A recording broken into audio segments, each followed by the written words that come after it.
ingkang sangat kula hormati, utamanipun Kiai Haji Zainuddin Jazuli, Kiai Haji Nurul Huda, Kiai Haji Fuad Ningbat. Ini wonten Gus-Gus, wonten Gus Taif, Gus Fahim, Gus Makmun, wonten Mbah Kawula Gus Kausar. Ini yang saya agak kecewa itu moderatornya itu berusaha guyon karena takut tak suruh baca Fathul Wahab. Jadi guyon itu ada dua, guyon yang memang sudah selesai seriusnya. Saya pernah diceritain Mbah Mun, kata Mbah Mun, Kiai maca kitab guyon dikritik. Maca kitab kok guyon, terus kata Mbah Mun membela diri. Mergo macane wis iso, mulane iso guyon. Nak ra iso wis runtusen sik. Anda baca kitab ndak bisa, itu bisa guyon apa ndak? Ndak bisa, roh kitab wis meriang. Jadi orang guyon itu bukti alim. Tapi ada juga guyon yang menghindari ngomong serius kayak moderator itu. Jadi ini masalah ya. Terus kecewa saya kedua, saya itu ngira Santri Proso itu katanya terkenal khusuk-khusuk, adabnya bagus. Ternyata ada percontohan yang enggak bagus. Di depan para gus-gusnya guyon. Jadi ini kekecewaan saya yang kedua. Nanti saya lebih kecewa lagi, ternyata yang khataman Fathul Wahab itu tidak paham Fathul Wahab. Itu lebih kecewa, tak bawa sampai mati itu nanti. Itu kecewa itu tidak. Nah begini sebagaimana makalah yang saya bikin, karena tadi moderator sudah guyon, saya berusaha ngendikan serius. Karena memang fikih itu harus dikaji secara serius, meskipun dengan pikiran yang ceria, yang riang. Saya itu di Jogja itu lama sekali dan tetap sebagai rujukan. Karena saya spesialis sering ngendikan fikih. Saya dulu musyawarah ya seperti urutan di Pelosok, mulai takrib, mu'in, tapi di sana langsung mahalli. Karena Fathul Wahab gak diajarkan di sawir, di musyawarah. Tapi saya pernah ngaji Mbah Mun Fathul Wahab. Dan beliau sering berpesan, nak kanggo masyarakat ojo wahab repot, nganggo mahalli saja. Mahalli itu kan Surahibin itu yang mensarai minhajud thalibin. Ini bukti bahwa saya ini alim betul, bukan guyon yang dari tidak alim itu. Jadi ini bedanya saya dengan moderator. Nanti kalau nggak percaya diuji di sini di depan.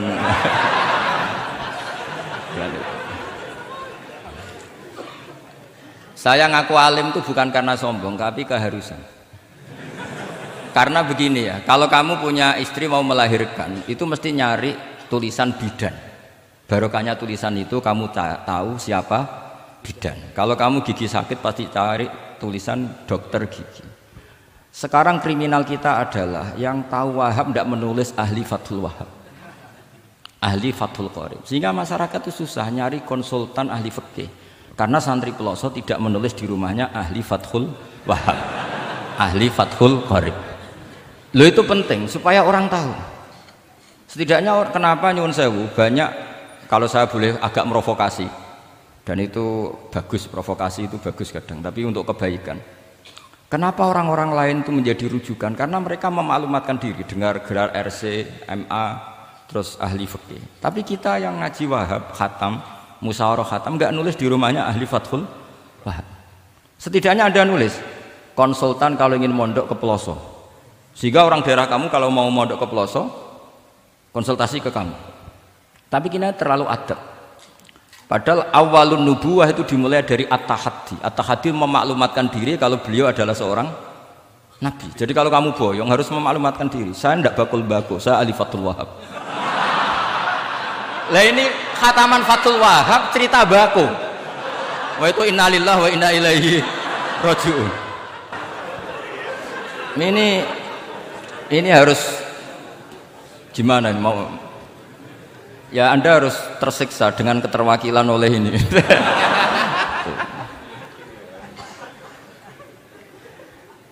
Saya ini baca kitab banyak sekali, termasuk kitab Ithaf.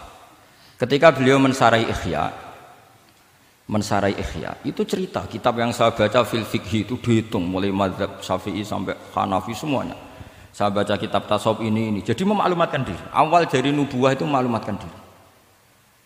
Sehingga orang gampang nyari. Kalau orang bisa nyari bidan, nyari dokter gigi karena tulisan. Kenapa orang kesulitan nyari ahli Fathul Qorib? Kalau kamu ahli konflik tulis saja konsultan spesial cerai karena pengalaman pernah cerai, tulis saja. Kalau ahli jomblo tulis saja ahli perjodohan. Supaya orang tahu keahlian kamu di mana. Saya di Jogja memaklumatkan diri, saya bisa baca Wahab, saya bisa baca Bukhari, saya bisa. Bukan dalam konteks sombong, karena kebutuhan umat yang ingin tatap bu'u asari Rasulullah, mencari-cari asari Rasulullah itu terpenuhi. Itu dengan ngaji orang yang ahli. Tunjukkan kalau baca kamu benar dan sebagai solusi umat. Umat ini punya problem banyak dan kamu mengajar dengan manhaj yang jadi solusi, yang jadi solutif, yang bisa jadi jalan keluar. Tapi kita enggak. Santri itu banyak keluar dari pondok, tapi karena miskin, sudah dari mbahnya bapaknya memang sudah miskin ya. Terus atas nama humul, atas nama ikhlas, terus sering menyembunyikan diri. Menyembunyikan diri, pura-pura ada alim, memang sebetulnya ada alim juga kadang itu. Akhirnya terus orang sampai nggak tahu kalau itu alumni pondok. Tapi ketika ada orang konsultasi sama pihak lain, mereka tersinggung karena kok nggak ke dia? Mau ke dia gimana? Nggak ada tulisannya, nggak ada potongannya. Malah tadi cerita mbako segala itu kan apa ya? Nah, saya ingin kembali lagi. Saya punya teks hadis yang riwayatnya seperti ini. Meskipun hadis itu misalnya dhaif, banyak aditnya, banyak penguatnya. Idza zuharatil bid'ah wal fitan. Sebagian ada tambahan wasubba ashabi. Fal yudhiril alim ilmahu. Orang alim harus menampakkan kealimannya. Wa illa fa alaihi la'natullahi wal malaikati wan nasi ajmain. Justru kalau tidak memperlihatkan kealimannya dia kena laknat. Artinya yang sopan-sopan tidak memperlihatkan kefatul wahabannya, maka malah melihatkan kembakoannya. Itu jatahnya fa alaihi la'natullahi wal malaikati wan nasi ajmain. Ya setuju ya? Itu pasti kena laknat. Coba betapa tersiksanya Syekh Zakaria Al-An tadi itu mulai ngomong tuh nggak pernah menyebut Syekh Zakaria Al-Ansori. Kayak apa tersiksa? Kitabku dikaji nyebut jenengku ya gelem gitu. Padahal Syekh Zakaria Al-Ansori syarat menjadi orang alim seperti dari sekian tarjamah, istilahnya dalam bahasa Arab terbaru itu tarjamah itu Syekhul Islam Syekh Zakaria Al-Ansori. Itu saya pilih yang dari kitab Manhajus Sawi karanya Habib Zain bin Smith. Itu dari sekian manaqib yang saya baca di Sulaiman Al-Jamal di mana-mana paling menarik itu. Syaratnya jadi orang alim itu dua, punya guru alim, punya murid alim. Karena Anda akan tersiksa. Sangat-sangat tersiksa. Ngaji sama gurunya takut disuruh baca, gurunya alim, mau ngorek ya meriang muridnya alim. Itu yang dialami Syekh Zakaria Al-Ansori. Sehingga beliau ngendikan duqiqtu baina hajaroini. Saya ini ditempa dua batu, cara Jawa digebek dua batu. Mau ngaji ya takut karena gurunya alim alamah yaitu pengarang Fathul Bari Ibnu Hajar Al-Asqalani. Mau mulang ya meriang mergo di murid alim alamah jenis Ibnu Hajar Al-Haytami. Dadi aku sampai ngaji ya persiapan, sampai mulang ya persiapan. Kayak apa susahnya jadi Syekh Zakaria Al-Ansori, mau ngaji setoran ya persiapan, mau ngajar persiapan. Makanya kata Mbah Mun, syarat utama ulama itu harus punya murid alim. Saya pernah didhawuhi Mbah Mun, aku mengko gak di anak Gus Najih itu Gus Najih. Saya juga izin jadi kiai. Karena syaratnya jadi kiai itu udah anak alim di murid alim. Izin enggak jadi kiai ras sukses juga tak perlu. Makanya saya ketika kecelok alim itu senangnya bukan main beliau. Karena terpenuhi status tadi. Nah ini kalau khataman Fathul Wahab terus bakas bako ini. Ini roh Kiai Jazuli tersiksa ini gimana? Ini gimana ini sini? Kalau ukurannya kan gampang, moderator kan dipilih yang paling baik, setidaknya ngomongnya lah. Kalau tidak ilmunya ya ngomongnya. Terus Anda terwakili oleh orang yang enggak jelas.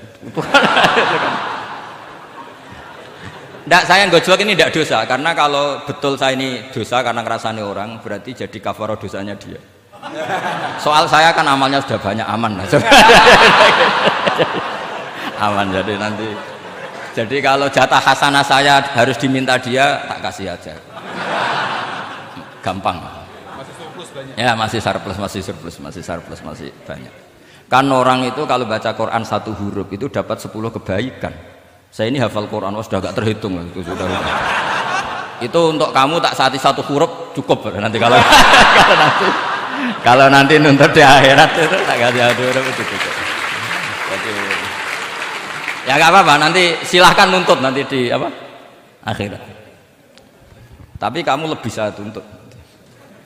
Kamu itu siapa kok nyuruh-nyuruh saya di sini gitu. Tapi dosanya lebih besar lagi itu. Saya teruskan ya, saya cerita yang serius. Syarat jadi orang alim itu punya guru alim, punya murid alim. Karena sebagian dari ilmu itu bukan ditempa guru tapi ditempa murid. Imam Fathul Bari, Sahibu Fathul Bari yaitu Syekh Ibnu Hajar Al-Asqalani. Itu beliau sangat mencintai Nabi Musa justru karena dengan tanda kutip protesnya. Jadi ketika Nabi Musa diajari Nabi Khidir dari awal sudah ngendikan innaka inni ala ilmin, atau innaka dulu ya gak apa-apa, dibalik-balik gak apa-apa karena semua kitab kadang riwayat bil makna. Innaka ala ilmin allamaka wah ma'lam a'lamhu wa inni ala ilmin allamanillah ma'lam ta'lamhu. Kira-kira terjemahan bebasnya, kamu punya ilmu yang diajari Allah saya tidak tahu, saya punya ilmu yang diajari Allah kamu tidak tahu, maka innaka lan tastati'a ma'iya sabra, kamu tidak mungkin bisa menyabari saya, bisa memaklumi saya. Tapi kata Nabi Musa ngotot, tidak, saya harus belajar sama anda. Oke, silahkan belajar tapi jangan tanya. Pertanyaannya itu jangan tanya, fala tas'alni, kamu nggak boleh tanya. Kalau kamu ingin jadi murid yang baik nanti jangan tanya, itu dosa. Ya dengarkan saja. Nah, tapi Nabi Musa tetap tanya. Ketika ada kejanggalan secara syariah, Nabi Musa tetap tanya. Dan itu oleh kitab-kitab tasawuf dianggap dengan tanda kutip kesalahannya Nabi Musa. Meskipun mibabi hasanatil abrar sayyatul muqarrabin. Tapi di kitab fikih itu dipuji sundul langit. Protesnya Nabi Musa. Jadi di kitab tasawuf disalahkan karena kitab tasawuf pemuja tadi ketertaatan pada guru. Kitab fikih enggak. Ini bukti adallud dalil bahwa Musa itu orang pilihannya Allah. Dia tidak sabar, beliau tidak sabar kalau melihat kemungkaran. Jadi gugatannya Nabi Musa dianggap apa? Sur'atu ghiratihi fillah atau sur'atu ghairatihi fillah. Ada yang baca ghairah, ada yang baca ghirah. Ini karena ngadepi santri Fathul Wahab. Saya terpaksa baca 2 kali. Siji ben ketok alime, nomor loro nak kowe ra iso tak warai, nak maca. Karena dalam qiraah sab'a ya mesti gitu, kalau enggak doikin ya dikin. Karena yang satu cara berpikir masdar itu aslul mustaqot, maka enggak perlu kena harokat munasabah. Jadi saro yasiru sairon, tidak perlu siron. Faza yafuzu fauzan, tidak perlu fuzan karena masdar aslul mustaqot. Jadi tidak perlu kompromi dengan harokatul munasabah. Tapi orang Arab tetap bilang dikul maisha. Apa? Tetap bilang dikul maisha. Tapi qiraah kita fala takufi doiqin, bukan pakai apa? Dikin. Ya, makanya kemungkinannya 2. Saya baca 2 kali ben ketok alime. Karena saya ini menghormati sampean. Mosok ngundang wong ra alim kan isini-sini wong. Nomor 2 anak kowe ra iso tak warai kalau bacanya itu 2. Jadi andai kan saya ngajar di pondok pelosok saya baca mesti 2 kali. Wayah sibu zaidun kada, wayah sabu zaidun kada. Karena dalam qiraat sab'a ada yang baca yahsibu, qiraat kita baca yahsabu. Tapi guru-guru kita kalau ngajar fikih itu bacanya yahsibu. Tapi kalau baca Quran yahsabu. Ya kan Quran kita kan ayah sabu Allah yaqdiru alaihi ahad, bukan dibaca ayah sibu. Saya teruskan. Jadi syarat jadi orang alim itu harus punya guru alim dan murid alim. Imam Fathul Bari ketika menganalisis Nabi Musa itu beliau memuja Nabi Musa. Ini bukti ghirahnya Nabi Musa yang luar biasa. Beliau paling tersinggung kalau untuhikat hurumatullah.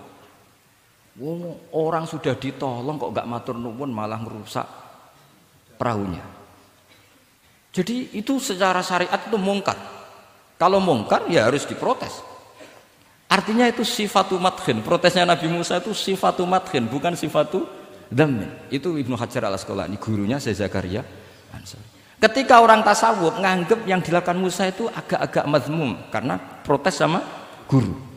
Pertanyaan saya ke anak-anak Fathul Wahab, kamu milih siapa? Milih partainya Ibnu Hajar Al-Asqalani apa milih partainya orang tasawuf? Selama ini roh potongannya sampean milih sing tasawuf. Karena sampean dengan ilmu pas-pasan ini enggak suka kalau ada murid tanya. Mboten ngaku mawon.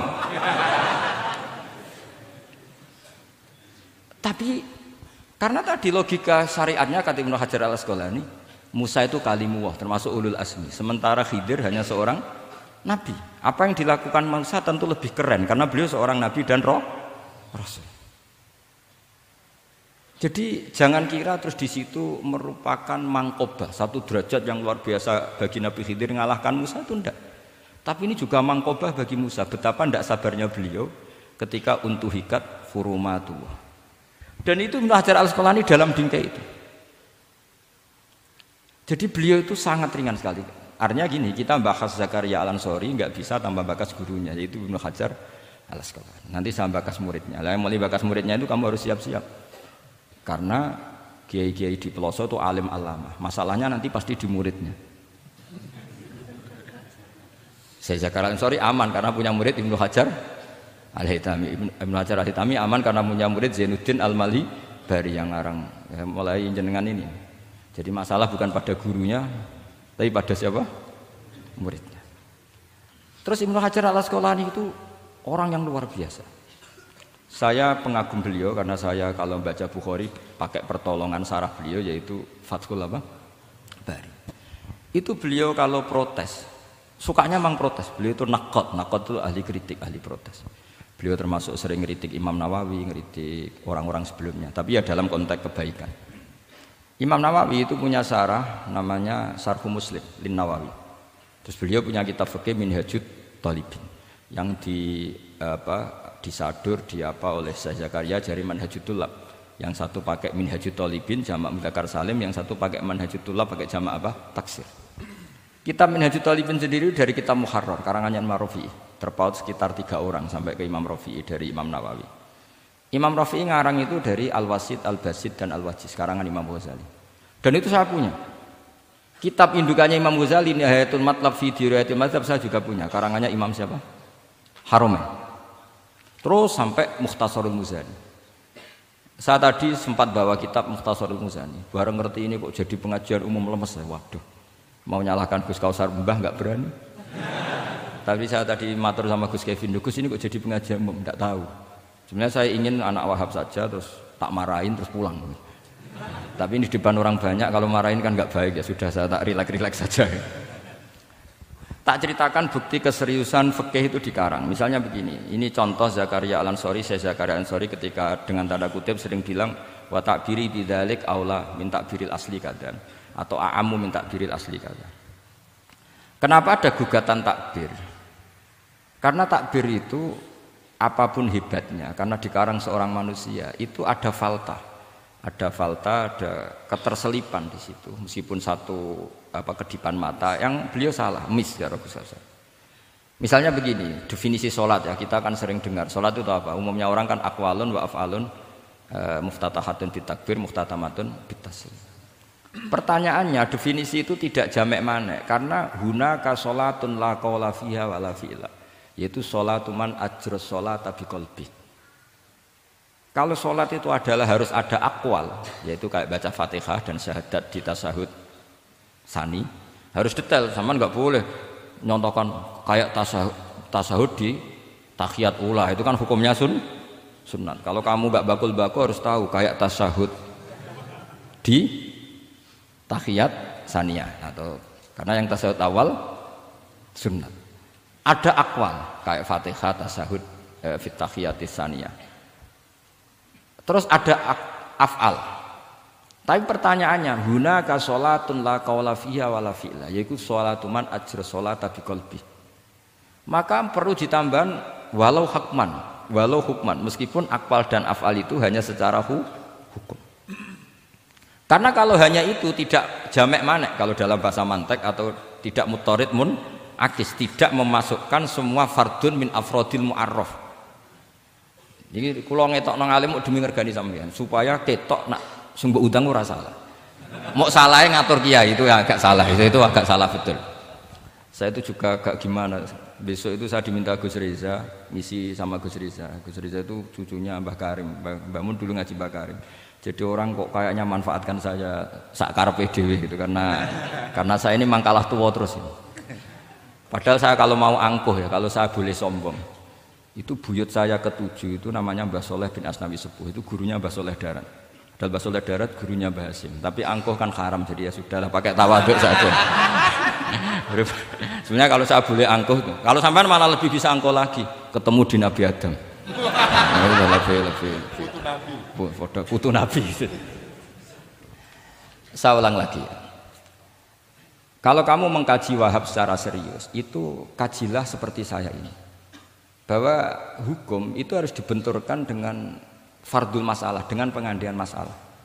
Misalnya begini, kalau ada hewan ketabrak truk jago, tentu kita diskusi hanya ayam jago, karena kalau ayam kecil kan gak eman, kelepek-kelepek meh mati. Cara pikirannya sampean ini yang anak-anak fatwa Wahab itu boleh disembelih apa enggak? Tanpa disembelih pun pasti 1 menit lagi mati atau setengah menit lagi mati.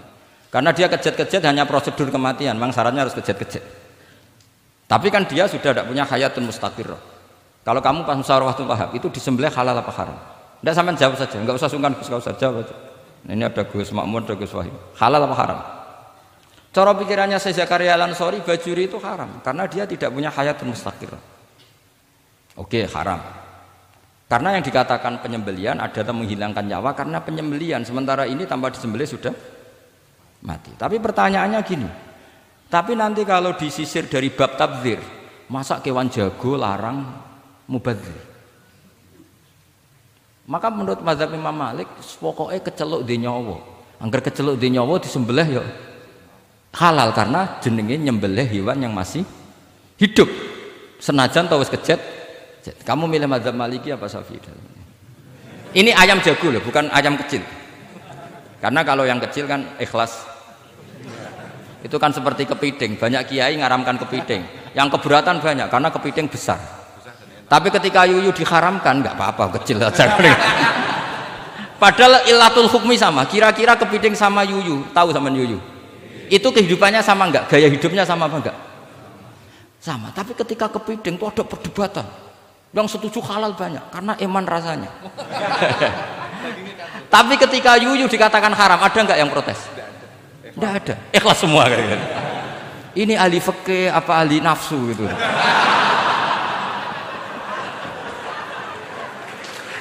Jadi apa debat itu akhirnya nggak mutu kan? Coba kehidupannya kepiting sama yuyu itu sama apa enggak? Sama. Kenapa kepiting mukhtalaf alaih kalau yang yuyu hampir semua kiai meyakini haram? Kenapa? Sama. Saya itu pernah betul ngalamin, saya mau pas jalan-jalan sama putri saya, ada ayam jago ditabrak truk gitu. Sudah kejet-kejet, tanya orangnya, Gus ini halal enggak? Saya bilang untuk kamu halal. Lama-lama orangnya penasaran, kok untuk kamu, untuk hukum kok ada untuk kamu. Untuk... Akhirnya tanya, gak Gus mestine iku piye? Kon tak haramno ya ora siap, wong kon iman nggih Gus bener. Ya misalnya cara jenengan. Aku kiai kurang pegawean tapi ya mangan pitik kejet-kejet aku. Tapi ini logika ya, logika yang dibangun fikih. Fikih itu kalau bangun kaidahnya gampang. Fikih itu gampang sekali karena sesuai fitrah manusia. Misalnya fikih itu kadang saya baca itu ya tertawa. Coba orang wajib mandi karena keluar mani.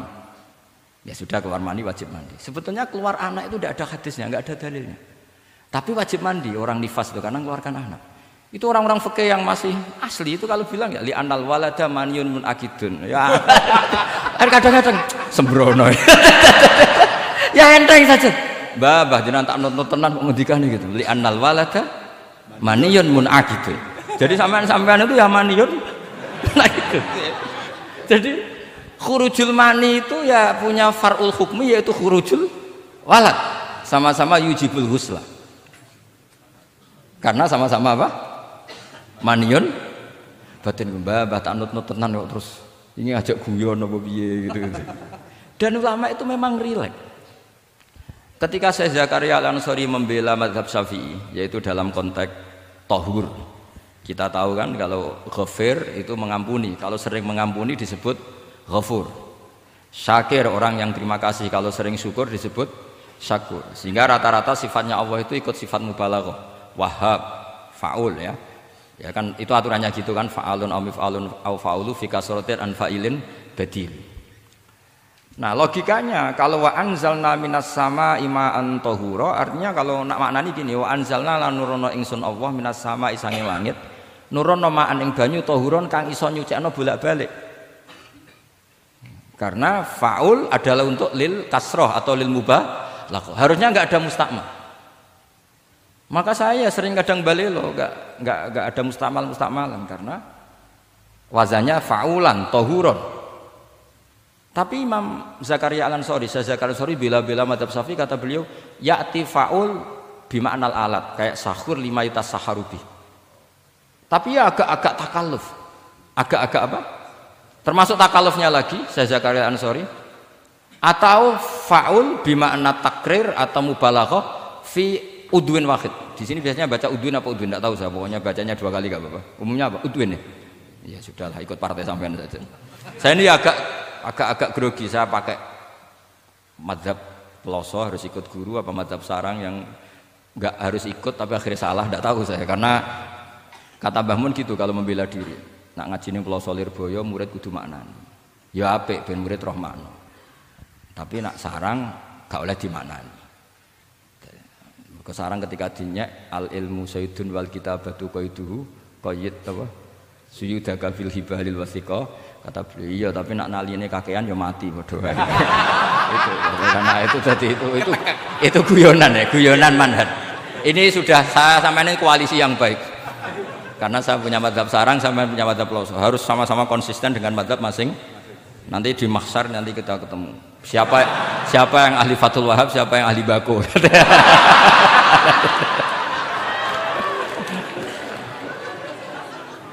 Nah, pikirannya Fathul Wahab kalau sampean khatam betul itu untuk takrir tapi fi udwin wahid, yaitu air yang sudah mensucikan ini misalnya masih bisa mensucikan ini, yang bisa mensucikan asal masih fi udwin wahid.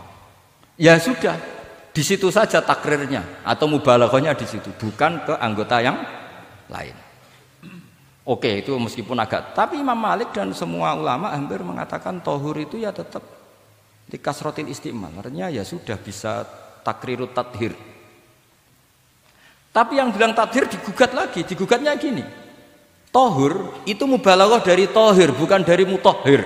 Ini kalau sampean fasul masail, sampean nggak pernah tahu fasul masail sedetail ini, nanti diulang lagi khatamannya. Tohur itu bukan mubalaghah dari tohir, tapi dari mutohir. Padahal bahasan kita tentang tathir bukan tentang tuhur. Sampean mikir toh?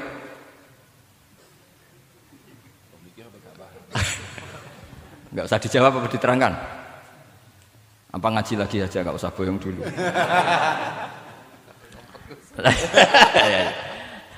Nah, kemudian akhirnya ulama mulai mikir bahwa la makna li tahiriyah illa dengan fungsi tahuriyah. Tidak ada gunanya disestatuskan suci kemudian tidak berakibat mensucikan, karena ini air masih murni maun mutlaq.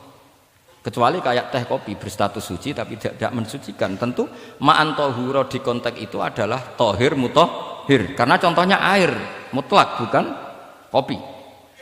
Berarti meskipun tahur itu dari mubalaghah tahir tapi maknanya mutahhir, itu perdebatan. Akhirnya apa?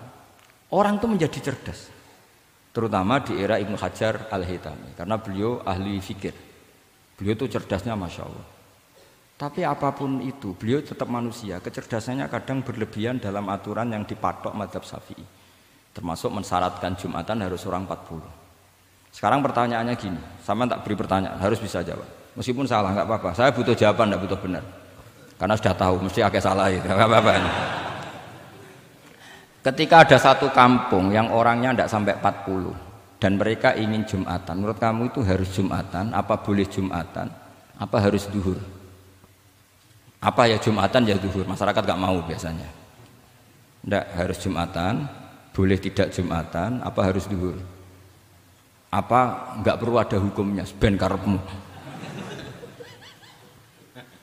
Nah, di kitab-kitab I'anatul Thalibin, Sayyid Abi Bakar Sato, itu beliau ngendikan kamu harus tetap Jumatan meskipun jumlahnya belum 40.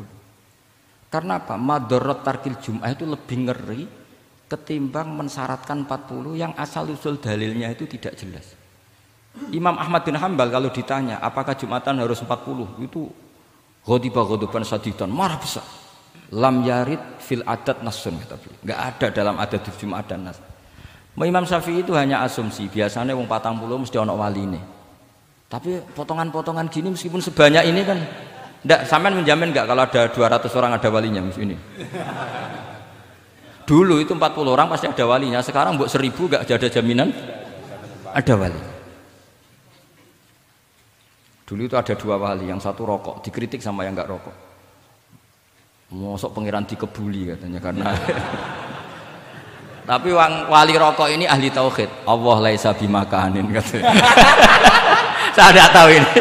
Ini tadi ya, kacau. Wali itu kalau sudah debat itu bener mana? Yang satu goslo, wali kok rokokan, pangeran kok dikebuli. Yang satu bilang apa? Allah laisa bimakanin. Itu saya teruskan. Jadi perdebatan di fikih itu sebetulnya semuanya itu rasional. Karena fikih dibangun di bawah qaidatul fikih, qawaidul fikih dan usul fikih. Dan semuanya itu muktabas atau multamas atau makhud min Rasulillah sallallahu alaihi wasallam. Sekarang saya beri satu analogi. Pernah ada satu kejadian Rasulullah sallallahu alaihi wasallam menghentikan la yusalliyanna ahadukum illa fi Bani Quraidah. Kamu jangan sholat asar kecuali sampai Bani Quraidah. Kira-kira saya ngomong sama santri, kamu jangan sholat asar kecuali sampai Lirboyo. Sebelum sampai Lirboyo ternyata kadati samsu antaghruba, matahari hampir tenggelam. Fariqun minhum, sebagian dari sahabat milih sholat di tengah perjalanan meskipun itu belum sampai Lirboyo. Alasannya musaro'ah fil waktu supaya tidak qadha. Yang sebagian milih sholat di Lirboyo meskipun ba'da antaghruba samsu, meskipun matahari sudah tenggelam. Ketika dilaporkan ke Rasulullah itu falam ya'nif, ada yang baca falam yu'annif wahidan, tak baca dua kali karena ini nanti bisa jadi debat kusir. Sampean bacanya ya'nif apa yu'annif enggak tahu, pokoknya saya baca dua kali. Kalau baca sampai tiga kali yang tiga salah karena memang pilihannya hanya dua. Kalau ada pilihannya tiga tak baca sampai tiga kali. Nabi tidak menyalahkan salah satunya. Yang satu pakai konstitusi yang namanya asar itu ya qabla antahrubas samsu. Yang satu cara berpikir Nabi jelas mansus harus di Bani Quraidah. Sekarang pertanyaannya, kaidah umum tentang, saya ulang lagi, kaidah umum tentang asar itu qabla ghurubis samsi dilawan nas harus di Bani Quraidah, menang mana? Nas sama kaidah umum. Kira-kira kalau kamu ngaji usul fikih, menang nas. Tapi pertanyaannya, nas itu butuh mahal. Tentu boleh seperti itu. Asumsinya Nabi adalah jangan-jangan sampai sana memang belum hurufus samsi. Maka makna yang mesti benar adalah aisari'u fil masyi. Kamu harus tergesa-gesa jalannya sehingga potensi menangi asar di Bani Quraidah. Jadi unik. Terus itu difahami pentingnya musaroah fil iktida. Jadi kalau anut Kanjeng Nabi harus musaroah. Nah, musaroah ini pula yang menjadi basis fikih. Makanya ulama dulu kalau ngarang fikih itu gampang sekali. Kalau orang tidak paham aja nggak bakat wali. Sebenarnya fikih itu gampang sekali. Bagi yang gampang maksudnya, sama tidak usah itu. Misalnya begini, Fathul Mu'in, Fathul Hab semuanya ngendikan wa yusannu nasyatun di sholatin. Jadi wa yusannu lan den sunatno apa nasyatun gumregah, semangat di sholatin krana ngadiri salat. Fa inna wa ta'ala zamma tarikihi, sama sih ingat takbirnya. Zamma itu ngritik sapa wa utawa modho sapa tarikihi, pakai jamak muzakkar salim. Tarikihi ing wong sing ninggal nasyat. Terus beliau mendalil qala ta'ala wa idza qamu ila sholati qamu kusala. Ciri khas orang munafik itu kalau sholat itu malas-malasan. Maka saya itu sering bilang ke santri saya, pokoknya nak jamaah kudu ana melayune. Entah berapa kadarnya harus ada melayune. Guling-ilingan musaroah. Karena di semua teks kebaikan adalah fafirru ilallah. Lari, ada unsur larinya, ada unsur musaroahnya. Nah, lalu lama-lama mengatakan makna hadis ini yang mesti adalah pentingnya musaroah. Enggak perlu berdebat tentang boleh enggak sholat qabla lusul ning Quraidah atau tidak. Tapi harus, karena begini, yang mesti salah begini, ternyata kayak melakukan santai-santai ngopi sik, rokok sik, jagungan sik. Nabi kira-kira bisa maklumi enggak ketika cara jalannya seperti itu kemudian matahari terbenam. Karena ini yang pasti salah. Paham ya? Karena enggak sampainya sana karena salahnya sendiri, ngopi sik santai sik. Lah itu namanya fikih. Jadi fikih itu dari analisis yang normal. Makanya saya sering sekarang akhir-akhir ini sering kampanye kitab Sajaratul Ma'arif. Dan itu saya serius dengan kampanye itu karena dikarang oleh Sultanul Ulama. Jadi kalau di wali ada Sultanul Aulia, di ulama juga ada Sultanul Ulama, yaitu Saizuddin bin Abdis. Itu kalau ngarang fikih itu gampang sekali. Saya punya kitab beliau Qawaidul Ahkam. Beliau ketika cerita kenapa harus ada sholat di hurmatil waktu, beliau rangkanya enak sekali. Kalau santri Sarang, Lirboyo atau Peloso atau santri mana saja, biasanya kalau pergi ke terminal, yang dulu terminal itu kan nggak layak, apalagi ya dulu nggak layak, pokoknya kalau pipis itu pasti kena najis lah celana. Santri kan biasanya milih sholat nanti di pondok, milih terawih lah, milih terawih kan duhur asar. Saya tidak tahu kalau Gusnya, tapi kira-kira ya agak-agak sama kira-kira gitu. Alasannya santri yo nakal, meninggalkan sholat fil waktu itu karena alimnya. Kan sholat dihormati wajib iadah, ngapain daripada wajib iadah mendingan tidak usah sholat. Jadi ilmu itu tuh bermata dua. Rata-rata yang sudah tahu wajib iadah milih sholat apa milih ndak? Ndak, potongan-potongan rai gini tuh. Ndak, kira-kira aja. Milih ndak kan karena tahu wajib iadah. Tapi nanti setelah sampean alim dan bakat jadi wali dan sampean belajar kitab Qawaidul Ahkam, itu pasti milih sholat. Saya semenjak belajar kitab itu ya milih sholat. Tapi tidak usah dimafhum, apa dulu tidak sholat, tidak usah seperti itu. Itu mafhum yang salah itu. Yang berbasis suudzon. Jadi mafhum seperti itu salah, ya masalah itu. Suudzon itu masalah. Kata Syekh Izzuddin bin Abdissalam memberi penjelasan. Kenapa harus sholat dihormatil waktu? Karena khotorun najasah, bahayanya najis atau ritsun najasah, kotorannya najis. Itu layafi, kalau dibaca rijul layafi dengan pentingnya sholat. Karena butuhnya Allah, butuhnya malaikat, kalau boleh dibahasakan butuh ya dalam ilmu fikih kan dibahasakan gampang saja. Ada orang sujud di waktu yang diwajibkan sujud, sehingga diabaikan syarat sholat itu harus toharatul badan, wa tasawubi dan wal makan. Kok kira pantas? Ono waktu sholat kemudian la tasjudu fil waktu sajdah. Jadi akhirnya gampangannya wes tetap keren, meskipun kowe salat nganggo najis ora sempurna tetap keren. Piye-piye cara didelok malaikat kok dhuwur wis keceluk sujud, keceluk mushola. Daripada kowe misale asar gak salat alasan celanaku najis, maghrib ora salat. Terus jare malaikat berkhataman Wahab kok kelakuane ngono kan gitu kan. Karena malaikat tuh deloke kok dhuwur. Bablas asar, bablas maghrib, bablas isya, bablas. Meskipun sampean punya alasan nanti menisan di rumah atau di pondok, tapi ini kan melewati waktu yang harusnya ada sujud. Sehingga dalam syarat jamak takhir misalnya apa? Kamu harus niat akan jamak takhir di waktu sholatil ula. Biar ada bedanya tarku karena sembrono dengan tarku yang karena ingin mentakhir. Paham ya? Itu jadi sama-sama fikih, kualitas yang dikarang Sultanul Ulama dengan sing RT itu ya beda. Dan sampean harus baca kitab yang dikarang rajanya ulama supaya kamu tambah pinter. Nanti kalau gak pinter-pinter nanti sowan saya. Tetap gak pinter karena itu jatah. Makanya ada usah sowan ya, nanti gak ngefek juga gitu. Itu Syekh Izzuddin bin Abdissalam. Terus kemudian beliau mengebabkan itu detail sekali, yaitu di Sajaratul Ma'arif dibabkan di bab faslon la yutrakul haqqu li ajlil batil. Itu beliau bikin satu strategi fikih itu yang luar biasa. Misalnya begini, jihad atau perjuangan membela Islam itu harus kamu menyertakan orang-orang fajir, orang-orang fasik. Kenapa? Likuwatil Islam. Karena kesalahan orang fajir itu tidak seimbang dengan pentingnya syaukatul Islam atau syaukatul muslim. Terus saya itu dulu ya iskal itu ya agak protes, tapi ini ulama wali. Sampai saya sholat berkali-kali, ya Allah saya beri kefahaman teks ini. Kalau terpaksa beda, nanti saya mohon ketemu beliau, saya mau protes. Sama nggak usah tahu caranya ketemu wali-wali yang sudah meninggal. Nanti kalau sudah jadi wali tahu sendiri. Jadi tidak usah tanya. Akhirnya saya sholat dan akhirnya faham tanpa ketemu. Karena saya bayangkan ketemu ya lebih sulit. Mendingan minta faham timbang minta ketemu. Logikanya begini. Misalnya nyon sewu kita fi daril harbi, bayangkan kita di daril harbi atau zaman Indonesia dijajah Belanda. Saya ulang lagi ya, dalam konteks jangan sekarang, contohnya sekarang nggak perlu perang, zaman dijajah Belanda. Kita misalnya milih pasukan Hizbullah dan Sabilillah selektif, yang sholatnya benar, yang puasanya benar, yang toharohnya benar. Kira-kira dapat pasukan berapa coba? Nggak, jawab saja. Kan hanya dapat pasukan sedikit. Sementara misalnya Belanda bisa pasukan banyak karena tanpa seleksi. Di sini nih hebatnya Rasulullah SAW. Kata beliau, wal jihadu madin mundu ba'atsan ya Allah ila yaumil kiamah sampai ila ayyuqatila akhiru ummati ad-dajjal la yubtiluhu jawru jairin wala adlu adilin.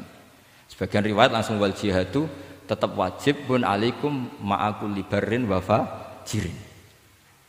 Nah, penjelasan Nabi kenapa kita harus berjuang mengawal Islam meskipun harus ma'akul libarin wa fajirin. Ya kalau di isim fa'ilnya umumnya guru-guru kita baca barin, tapi untuk masdarnya untuk kebaikan bacanya apa? Birun.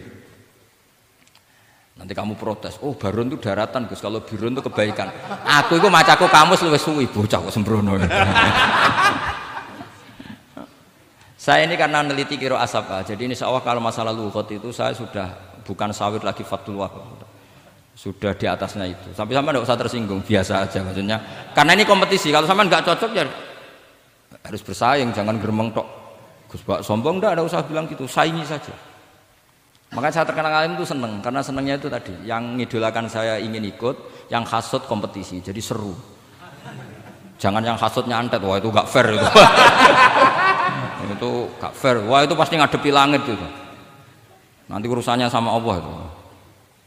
Gak sama saya, langsung sama. Saya ulang lagi ya. Ilmu itu harus dianalogi dengan fikih, dilogika dengan fikih, dikiaskan dengan fikih. Sekarang misalnya ada orang sok ikhtiyat, wah perang kok ambek wong fasik gak enak gini-gini, wong fasik perilakunya gini-gini. Pertanyaannya adalah, kalau kita nyeleksi hanya orang soleh, kita dapat pasukan berapa? Misalnya zaman kita melawan Belanda. Sama sekarang kita ngawal pembangunan masjid, kadang yang nyumbang gak sholat, kadang yang nyumbang yang sewu hasil korupsi, kadang yang nyumbang orang-orang yang cara muamalah babal kedua. Itu coba kalau kamu tolak, potensinya gini, ini sekaligus PR. Saya berkali-kali nyontohkan ini, sampean boleh tidak setuju, tapi nanti menghadapi saya di akhirat, tidak di dunia, di akhirat. Nanti kita sowan Allah bareng-bareng bener siapa. Loh saya tidak main-main, karena ulama dulu, sampean lihat di Mu'in di Fathul Wahab, kalau sudah ngendikan ulama, wahadha madhabun al-qawwahabi, ini madhab yang saya siap ketemu Allah. Jadi ukuran madhab benar itu bukan diputuskan di sawit Fathul Wahab, tapi madhabun sing al-qawwahabi, madhab yang saya ketemu Allah dengan madhab itu. Misalnya gini, ada orang fasik lewat di depan saya, punya uang 1 juta. Delalah pas itu qadhafa fi qalbihi hubbal ulama. Pas itu delalah beliau senang ulama terus bilang gini, Gus Pak, uang ini tak kasihkan kamu 1 juta. Dia fasik, misalnya terkenal syaribul khomri. Saya ini menurut pertanyaan saya, ini jawab saja. Kamu salah nggak apa-apa. Wajib menerima apa haram menerima apa bebas mubah. Ayo milih di polling. Nggak usah sungkan Gus Kausar. Ini beliau posisi senior, milih nerima apa nolak, wajib apa sunat, sunat apa wajib. Nah logika harus terbangun begini, kalau kamu terima maka akan dicibir. Malam di Fathul Wahab tiga duit uang saya kok gelem, bolak-balik nak duit gelem aja. Itu juga masalah kan, kiai latihan jatuh kan, artinya posisinya tidak mantep-mantep amat. Aku udah kadang keramat itu. Sama jangan niru saya, aman udah itu. Bayangkan sampean yang latihan nyai itu. Tapi pertanyaannya kalau sampean tolak, terus ista'ana bihadhihi darahim lil maksiyah. Tak kena kiai ra gelem, tak kena demenanku. Dan hari itu andaikan dia tidak punya uang 1 juta, dia tidak bisa kedemenannya. Gara-gara sampean tolak, dia punya alat untuk maksiat lagi. Kalau seperti ini jadi haram apa wajib? Loh, berarti sampean harus gak jawab anut aku. Artinya sampean jawab kan terprovokasi saya kan? Terprovokasi narasi. Terprovokasi narasi. Itu kriminal untuk calon ulama gitu itu nggak boleh. Nah, logika ghanimah kira-kira seperti itu. Ghanimah itu normalnya haram. Normalnya haram karena ghanimah itu min amwalil kufar.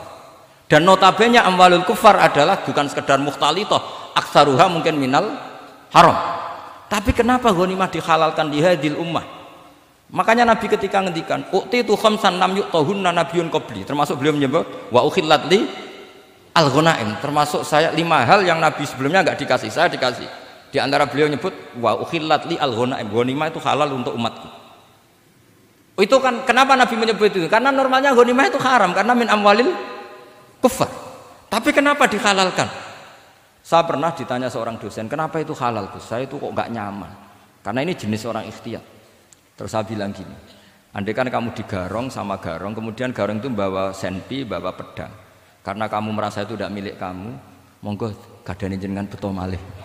Wah ya tidak bisa Gus, nanti dipakai garong lagi. Sama amwalul kuffar.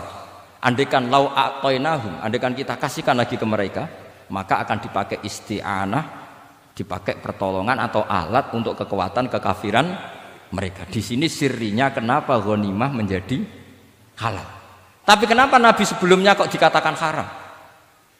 Karena logikanya memang haram.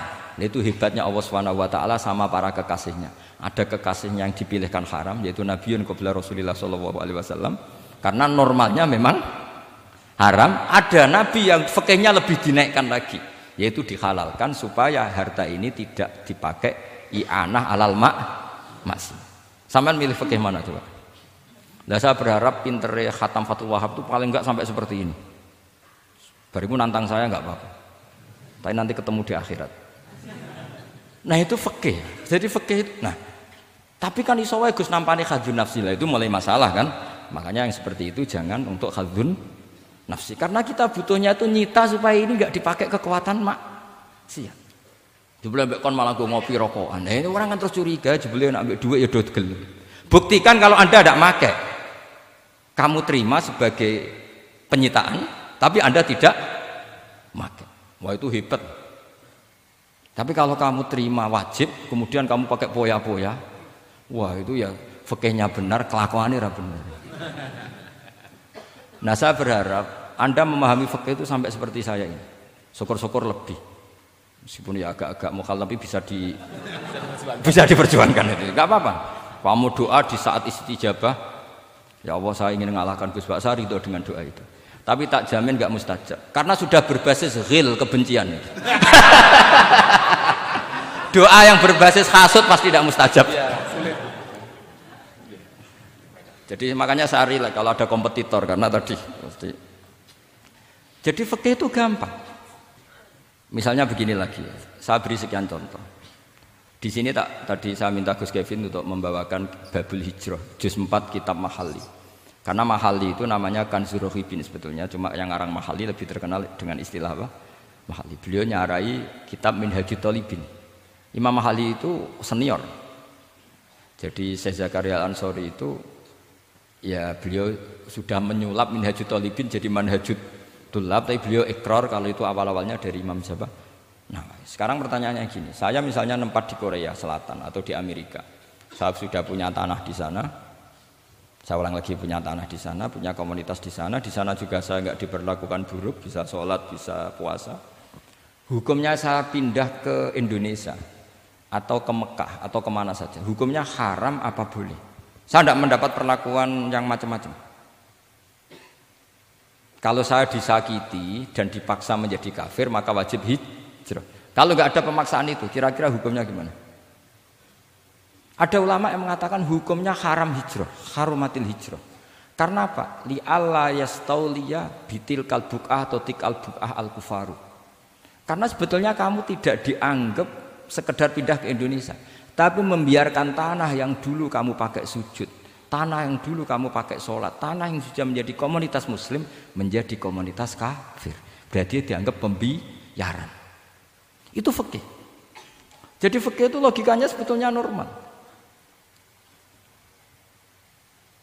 Maka seperti ini, saya masih ingat betul pernah didhawuhi Mbah Mun ketika di Madinah. Nak zahire hadis ya, itu Sayyidina Ali itu ya ono salah. Ndak salah loh redaksinya, ono salah. Mergo Nabi sering muji wal Madinatu khairun lahum law kanu ya'lamun. Madinah adalah kota terbaik. Sataftahuna kadza wa kadza, Nabi sampai gitu. Tapi Nabi selalu ngendikan wal Madinah khairul. Tapi Sayyidina Ali tetap pindah ke Irak. Kufah ya, zaman itu terkenalnya istilahnya Kufah karena belum ada istilah Irak. Ke Kufah. Pindah ke Kufah, kemudian beliau menyebarkan Islam di Kufah. Terus punya murid awal namanya Hasan Basri, murid paling sukses. Itu orang-orang Basrah, bukan orang Temanggung, orang Basrah. Itu orang Basrah. Semua riwayat mengatakan itu orang apa? Basrah, jelas bagul-bagul. Bukan. Itu sangat jauh dari. Nah, karena Hasan Basri murid paling sukses ini pindah ke Basrah, maka ilmu setelah itu Basrah. Sehingga idakhtalafatil Kufah wal Basrah kudimatil Basrah. Akhirnya menyebar sampai Baghdad, jadi Kubbatul Islam. Orang bisa dikatakan alim kalau sudah dikatakan alim di Baghdad. Termasuk Imam Syafi'i itu ngajinya di Baghdad. Padahal beliau lahirnya di Gaza. Huzah itu kalau sekarang itu apa? Gaza. Askolan itu juga Palestina. Nah, dawe bangun. Tapi Sayyidina Ali ku wong alim. Saiki nak wong Islam tengok-tengok ning Madinah berarti membiarkan bumi Allah di sana-sana itu tanpa ada Islam. Akhirnya Sayyidina Ali tidak mengikuti dohire hadis. Tentu Nabi Sayyidina Ali pasti mengikuti hadis, tapi hadis wal Madinatu khairul lahum law kanu ya'lamun itu ada konteksnya. Keluar dari Madinah linasril ilmi itu juga ada konteksnya. Sehingga kenapa dulu ketika futuhat, saya ulang lagi ketika futuhat, itu banyak sahabat yang sudah di Madinah mapan, ketika Mekah sudah takluk 100% sama Sayyidina Umar ditawari, halla raja'tum ila Makkah tatufuna bil baiti kada wa kada wa fadliyatu sholat fil haram ka alfi sholatin fi, itu dipuji-puji. Mbok yo pindah ke Mekah, Mekah sekarang sudah milik kita, sholat di Mekah itu ka alfi sholatin kada wa kada. Tapi kata para sahabat yang sudah di mana-mana di Persia, itu kalau sekarang Iran, di Lebanon, di Syam kalau dulu, kata beliau-beliau itu paling banter kalau saya di Mekah ibadahnya tawaf. Tapi kalau di negara-negara ini adalah nasrul Islam. Wa nasrul Islam itu da'bul ambiya. Bihada ursilatir rusul. Karena nasrul Islam itu para rasul diutus. Akhirnya mereka terus hidup di mana-mana. Termasuk muridnya Sayyidina Ali, menurut sebagian cerita terus pindah ke Baros itu. Kemana? Baros. Jadi Islam pertama di Indonesia itu muridnya Sayyidina Ali yang di Sumatera itu. Nah, pertanyaannya adalah, kalau kamu punya murid atau anak pamit mau kuliah di Jerman atau di Australia, kamu milih melarang apa menyuruh? Kalau melarang, kalau menyuruh takut katut perilaku barat. Kalau melarang berarti kamu membiarkan Jerman tanpa ada yang sujud. Padahal semua bumi diciptakan Allah, ju'ilat lanal ardu kulluha masjidan. Nah itu fikih. Fikih akan berdebat untuk hal-hal seperti itu. Ini saya beri contoh. Ini masih ada waktu 10 menit. Ya, jangan lama-lama nanti malah bingung. Yang bingung tidak sampean, saya juga ikut bingung nanti kalau kelamaan. Tidak, supaya ini logika ini apa? Logika fikih ya, fikih yang sekedap ini tadi sudah halaman 227 ya. Ini tidak supaya sampean tahu, karena saya pernah belajar detail ya tentang Mahali sama Qalyubi. Ini kalau di kitab ini halaman 227 ya. Tentang juz 4 ya, halaman 227 juz berapa? 4. Saya beri contoh ya, ini supaya clear ya masalah posisi kita. Jadi misalnya sama orang Indonesia pindah ke negara lain, terus Indonesia kemudian ditempati orang-orang yang nggak benar, berarti kamu ikut tanggung jawab. Saya baca, Bismillahirrahmanirrahim.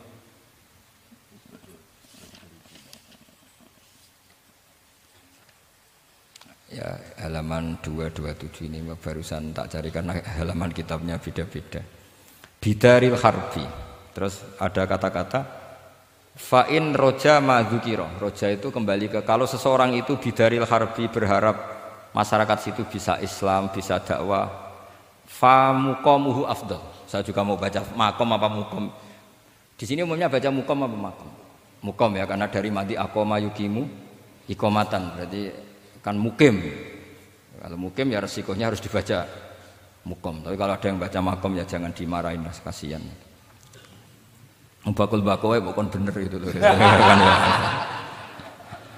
Fa'in roja madzukiro famuqamuhu afdalu. Au qadara alal i'tizali harumatil hijratu. Umumnya di sini baca harumat atau hurimat? Ya boleh dua, boleh harumat, boleh hurimat. Kalau itu masih li alla yastauliyal kufaru ala mahallihi fayasbahu darul kufri. Jadi artinya gini, misalnya saya di Jogja misalnya, atau di Jakarta atau di Batam, di situ atau di Papua, di situ kamu merantau di sana sudah bisa menciptakan komunitas Islam. Kemudian kamu pindah, itu bukan dianggap pindah secara mubah karena kangen keluarga, enggak, tapi ada masalah. Setelah kamu pindah ini yang menghuni siapa? Jangan-jangan min dari sujud ila niklab misalnya. Itu fikih. Jadi fikih itu sebetulnya normal saja. Tapi karena kita baca tidak detail, terus kayak apa gitu, kayak fikih itu aneh semua. Dasar gak bakat alim. Jadi sebetulnya fikih itu normal gitu. Makanya kembali ke tadi, kalau orang alim tidak mau izharul ilmi, fa alaihi la'natullahi wal malaikati wan nasi asma'in. Misalnya saya ini terkenal membawa Islam yang mudah, yang menyenangkan.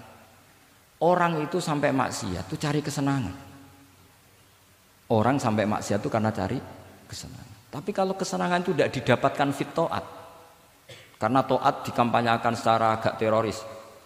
Kamu sholat tidak mesti diterima, karena baju kamu nggak mesti semuanya halal, sujud kamu nggak mesti diteror, sehingga orang yang sholat tuh, sholat ya mesti ditompo, mendingan nggak sholat. Kita ini kan mikir seperti itu. Coba nyuwun sewu, kalau orang-orang Kristiani, kalau kampanye gimana? Setiap orang mati bersama Bapak di surga. Sementara kita sudah kiai mati masih didoakan ingkana muhsinan. Itu murid kita, itu kan nggak sopan sekali. Murid dongakno gurune ingkana muhsinan. Gurune kok muhsinane ditaklek ingkana muhsin. Cara aku dadi gurumu sembrono guru jarane. Susah ya apa sing muni kana muhsinan ije dikein. Itu kan saya belum pernah doakan Mbah Mun gitu. Kalau saya mendoakan beliau supaya diampuni, doa saya tak rubah gini. Ya Allah antal ghafur wa anta dzu maghfirah. Maka sepatutnya jenengan mengampuni guru saya. Jadi saya itu kalau bilang ingkana itu kayak gimana gitu. Tapi ini urusan daud ya, sampean enggak boleh protes. Tapi sanate ngono Gus, niki kitab ngono, sampean ngrubah sanad. Ya saya kalau nggak bisa apa-apa kalau sampean protes gitu. Sampean ngrubah adab kalau gitu. Nak protes-protesan. Lu coba misalnya Syekh Abdul Qadir Jailani itu Sultanul Aulia ya. Terus beliau misalnya wafat di pelosok. Terus kamu berdoa ingkana muhsinan coba. Ini ketuane wali di ingkana. Mbok yo wong ndek akhlak sithik gitu maksudnya. Wong sak donya iku ya tabarraku bi. Ya tabarraku nabi. Saiki ditaklek ingkar. Saya tuh belum pernah doain guru-guru dengan, meskipun saya tahu itu doa yang, karena pilihannya gini, misalnya sampean protes, Gus wong sanate ngono. Jangan-jangan mancen apalam mau ikut tok.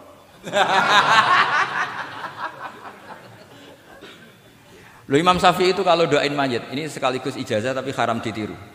Ya tapi ijazah tapi haram ditiru. Imam Syafi'i itu pernah ngecewakan seseorang karena beliau itu idola. Ada orang meninggal, beliau diminta rawuh. Doanya hanya gini toh, ya Allah, Engkau itu tetap menjadi Tuhan meskipun tidak menyiksa orang ini. Jadi menyiksa orang ini tidak kebutuhan Engkau. Kalau tidak jadi kebutuhan Engkau ya tidak usah dilakukan, Gus. Itu terus pulang keluarganya gerembeng. Iki piye ndonga ngono tok. Tapi satu keluarga itu diimpeni, mayit itu diampuni gara-gara doanya Imam Syafi'i. Ya Allah, anta ghaniyun. Anta itu ghaniyun an azabin. Engkau tidak perlu menyiksa orang ini. Engkau tetap Tuhan, tanpa menyiksa orang ini tetap Tuhan. Jika itu tidak kebutuhan engkau, ya sudah tidak usah dilakukan. Terus iya. Jadi kalau saya doain guru-guru ya Allah sifat ghafur engkau itu pasti efektif. Gak mungkin sifatnya jenengan kok boten tembus. Ya sudah, ya seperti itulah ya Allah.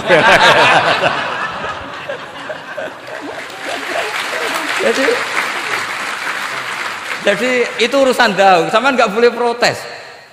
Gus kok ngawur istri dia, bukan ngawur, saya ini orang waras. Punya rasa takzim sama guru sama para wali. Sementara kamu yang berdasar sanad tadi, jangan-jangan menghafalan kamu hanya itu.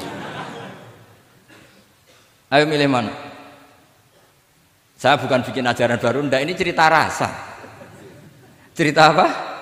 Rasa. Dan itu di hadis-hadis gitu, Nabi itu kalau manja sama Allah gitu, kalau ada orang salah terus kemudian diazab, kata Nabi, anta akram min ayu adzibahu marrotain. Ini di dunia sudah pernah engkau beri sanksi ya Allah. Anta akram min ayu adzibahu marrotain. Tapi kalau belum disiksa kemudian dia aman-aman saja di dunia, engkau itu akram, engkau sudah mulia, gak pantas sudah menyelamatkan di dunia, kemudian jenengan dendam di akhirat masih. Jadi masih nyiksa lagi itu. Nabi itu kalau sedang manja dengan Allah itu akhirnya ya baik semua gitu. Lah saya jenis ulama yang partai itu. Partai itu lah kira-kira seperti itu. Jadi segampang itu. Ya jadi ini relax saja, ini monggo nih tadi sesuai janji saya hanya 10 menit dari sekarang. Saya juga mungkin saya nanti tetap pulang karena saya besok ngajar di setainya Gus Yofur. Mungkin saya itu sudah janji sama istri saya. Setelah Yai wafat paling saya ini dibully, pernah sepuh itu 2 tahun. Semoga setelah 2 tahun saya naik lebih sepuh. Pakai dalil-dalil yang agak-agak angkuh tadi karena terpaksa. Jadi sekarang ngalah 2 tahun, setelah itu saya pakai sanad yang saya sepuh gitu. Supaya nggak digekongkonan terus gitu. Tapi saya tidak tahu tingkat adab saya sampai berapa tahun, saya tidak tahu gitu. Tapi saya mohon sama yang Musairin Fathul Wahab, ilmu itu dianalisis secara cerdas, ceria dan mudah. Saya dulu itu ya iskal sama hadisnya Nabi, kullu ummati mu'afan illal mujahirin. Semua umatku dimaafkan asal ketika dosa itu enggak cerita kalau dosa. Saya dulu jenggat. Orang dosa cerita dosa itu kan kesannya jujur baik gitu. Tapi setelah saya pikir-pikir itu bener Kanjeng Nabi. Misalnya sampean cerita ning anakmu, lihat zaman mondok peloso yo sering nak marung utang enggak bayar ya biasa. Ya biasa sekolah enggak munggah. Itu jujur apa mengajarkan? Mengajarkan. Suatu saat anak sampean goblok, persis bapak. Maka penting, tidak jaru itu penting. Makanya kata Nabi, semua umatku diampuni kecuali yang cerita-cerita dosanya. Karena dengan cerita itu artinya apa? Misalnya sampean zaman puber pacaran, terus kamu cerita, lihat dhisik untuk ibumu ya pacaran, oh tak goncengno ngalor ngidul. Itu jujur, tapi suatu saat anak kamu pacaran kan, alasannya apa? Niru bapak. Tapi nak kamu sok suci, pacaran haram. Oh. Pak, lah kowe kok untuk ibu, wah pangeran peparinge. Lo kan nyerah bodoh nih, wah itu peparinge pangeran. Gak pacaran Pak, oh pacaran haram. Kena muni orang kan bodoh nih, pacaran haram tuh. Aku untuk bojo peparinge Allah. Wah itu dimaafkan malah itu. Lo coba nyuwun sewu, ini analogi ya nyuwun sewu.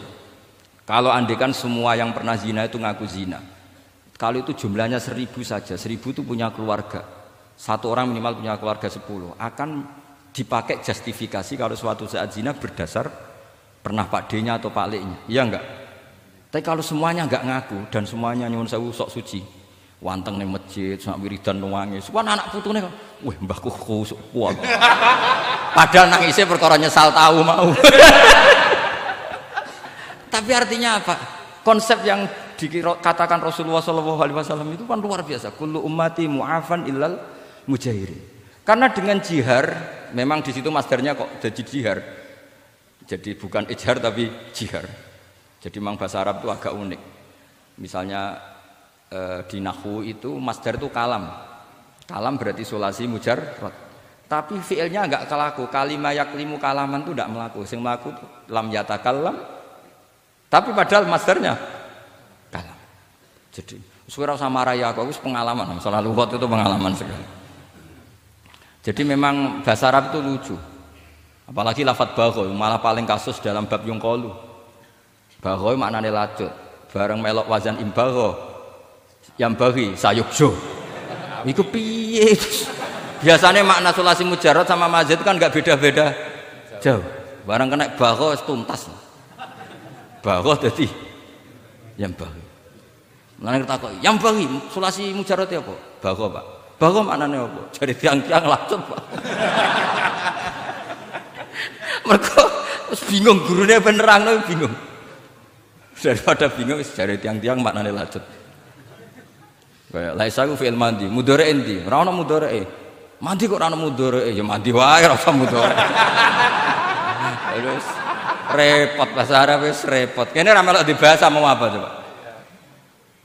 Ya sudah takdir ngono ae sudah. Jadi apa yang dikonsepkan Rasulullah SAW itu pasti yang terbaik. Bahkan Imam Ghazali ikut berkampanye wa inna ya, termasuk pemberian Allah terbaik adalah sitra. As-sitra itu atau tutup. Jadi hifdzul qaba'ih menjaga supaya keburukan kita tidak kelihatan itu termasuk kebaikan. Bukan dianggap tidak jujur karena tadi kalau semua keburukan kita tampakkan maka akan menjadi masif. Misalnya kamu cerita, misalnya insya Allah lah kita yakin semuanya kita insya Allah diselamatkan dari zina. Misalnya cerita dosa yang kecil-kecil saja. Misalnya ini pondok utang rambayar atau rokokan, gak jamaah. Terus kamu ceritakan anak kamu, itu bukan jujur, mesti sebagai alat. Jadi orang anak kamu, wah disanggup, cocok. Suatu saat aku goblok kayak bapak. Aku di sekolah yang sering ramunggah, anakmu mondok tenang, santai. Nah ramunggah dalile. Tapi nak kue cerita. Mondok meniti pelosok, pirang tahun Pak? 10 tahun. Kepengen ngit mayai, kepengen mondok susu ben barokah. Munggah terus Pak, munggah. Maksudnya ora munggah kelas, munggah apa wae pokoke. Wis tenang. Karena itu bahaya, makanya kullu ummati mu'afan. Ma'is ketika ngaku zina itu Nabi itu enggak menolak sampai 4 kali. Ma'is yang memaksa Nabi supaya beliau melakukan raja, eksekusi. Semua ketika meminta saran sama sahabat, halla satarta bidzalik, kamu tidak usah cerita. Karena tadi logikanya kalau ada Ma'is ya, jangan-jangan yang lain juga ya, itu kan menimbulkan macam-macam. Itu hebatnya Islam, malah kita diajarkan awamastur aurati wa amin rawati. Kayak apa baiknya Islam? Tapi kita sekarang karena tidak baca hadis, lalu ada gerakan jujur. Mari semua meresapi dosa masing-masing. Kamu pernah ini istighfar terus nangis. Jebule gerakan ngono iku ya nyun sewu ya ana duwike kan yo repot. Tidak usah seperti itu. Ikuti hadis Rasulullah Shallallahu Alaihi Wasallam bahwa termasuk nikmatnya Allah Taala itu adalah tertutupi semua kesalahan-kesalahan kita. Dan itu barokah bagi hadaddin karena kesalahan tidak muncul. Nah, itu sudah untung, agama sudah untung. Ketika kesalahan tidak munculnya agama sudah ikut diuntungkan. Coba kalau semua yang maksiat itu kelihatan, kan seakan-akan hadil ardu mamlu'ah bil masih. Tapi ketika maksiat itu sembunyi-sembunyi, kemudian sang syiar itu adzan, pengajian, kan bagus. Sama nggak boleh protes, tapi itu kan tidak jujur. Ya bukan masalah jujur dan tidak, ini satrul qabaih. Nah, ini namanya siasa. Namanya apa? Siasa. Siasa itu tidak harus politik tentang negara. Kita mengelola diri kita sendiri butuh apa? Butuh siasa. Jadi misalnya kamu cerita kebaikan kamu kepada anak, biar kebaikan itu ditiru. Tapi kalau anak kamu tanya, Pak, sampai nanti salah, itu sesuatu yang paling saya takutkan, Jum. Karena aku sering na'udzubillah minas salah. Tapi Bapak pernah salah enggak? Itu pertanyaan enggak penting. Karena tadi bahaya. Lu enak, maksudnya beragama seperti ini tuh enak. Kullu ummati mu'afan illal mujahid. Itu kan luar biasa. Jadi semua umatku itu diampuni asal tidak cerita-cerita. Misalnya gak cerita ke anak, cerita ke teman. Aku di gendaan, tahu tak ambung. Misalnya. Mesti pikiran kamu, yang pondok is pengurus jebule tahu ngono. Mesti digo, suatu saat aku nak ngono, awas, atau nak caiki keamanan, awas kita kandakno kan gitu. Tetap ini menjadi alat maksiat bagi yang lain. Jadi tapi saya dulu itu iskal, kenapa ada hadis seperti itu? Tapi setelah saya analisis, memang kalau ijtihad atau ijhar itu efek negatifnya luar biasa. Dan kita harus iktidak bi Rasulillah Shallallahu Alaihi Wasallam. Ya tentu idealnya yora maksiat, yora konangan maksiat. Memang karena tidak pernah itu ideal. Memang gak konangan karena tidak pernah melakukan. Ya saya kira demikian. Saya mohon supaya ya tadi ya saya Fathul Wahab dari kitab Manhajut Tullab. Itu dikarang Zakaria Al-Ansori piyambak Zakaria. Tapi kitab itu sebenarnya dari Minhajut Thalibin. Minhajut Thalibin dari kitab Al-Muharrar. Itu dari kitab Basit Wasit Wajiz. Terus itu dari kitab Nihayatul Matlab fi Dirayatil Madhab. Itu mensarai kitab Mukhtasarul Muzani. Karangannya Imam Muzani ketika diimlakkan Imam Syafi'i. Karena semua karangan Imam Syafi'i itu amla alaina Syafi'i. Ya, amla alaina Syafi'i. Makanya kalau sampai ngaji muin qala fil Buaiti. Buaiti itu nama orang. Aqala Syafi'i fil Buaiti, aqala Syafi'i wa amlahu alal Buaiti. Makanya qala fil Buaiti, qala fil Muzani itu nama orang. Artinya karena Imam Syafi'i itu hanya mengemplakkan. Terus muridnya nulis. Nah, kebetulan tulisan paling mudawwan itu karangannya Imam Muzani, disebut Mukhtasarul Muzani. Sebenarnya beliau punya murid banyak, ada Imam Muzani, Imam Robi, Imam siapa Buaiti. Saya kira demikian. Assalamualaikum warahmatullahi wabarakatuh.